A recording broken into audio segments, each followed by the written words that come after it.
Okay, we'll play just a couple Hammer Dulcimer songs that we're not planning on putting on an album, just because since they won't be on an album, you'll never get to hear them unless we play them today, right? The first one's a little, see, I have these nieces, and you know how everyone always talks about how having kids changes your point of view about things, and so I'm not planning on having kids or anything. So I have to settle for having nephews and nieces. Nephews aren't nearly as inspiring as nieces because, I don't know, you just figure you turned out okay, they probably can too. But girls, you know, you have to worry about girls a lot. Because you're a boy. And anyway, so I was thinking about, you know, someday they'd probably be old enough to date. And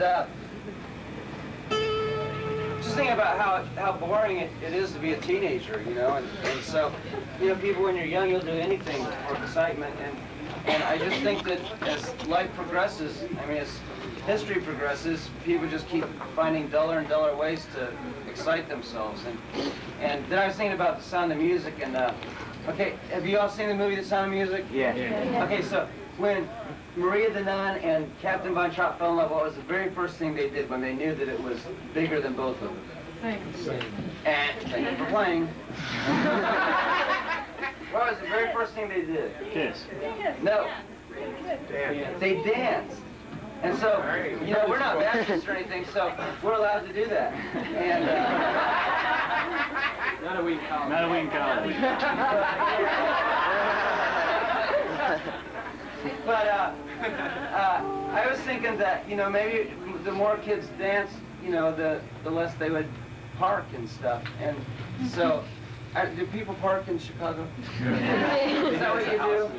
Don't leave your car. Yeah, out in the country where I live, when you got really bored on a date, you just drive out to the most secluded spot you can find and you park your car and, you know, talk and stuff. And so what I was thinking was, wouldn't it be good if there was like some alternative to that? Because I think a lot of people just don't know that there are other things you can do. And so I was thinking, yeah, but, you know, maybe they could dance or something. Then I was thinking about like dances that a lot of people do, and I was thinking, you know, they would be better off to be parking because at least the parking is discreet, and a lot of the dances are very similar to. Only it's a little more brazen, and at least be embarrassed about it, if nothing else. So then I was thinking, you know, that specifically waltzing is a very nice way to dance. It's very respectful, and it's really very beautiful, and as long as you're messing up a lot, it's a lot of fun. And because you can laugh at each other, and so I decided to write a little waltz for my nieces so that if they ever got a boyfriend or something, and you know their boyfriend is like, "Wow, I really love you," and we're really bored, they could say, "Yeah, let's dance." You know, so maybe it'd be romantic or something. Maybe we'd get a little romance somewhere.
Thank you.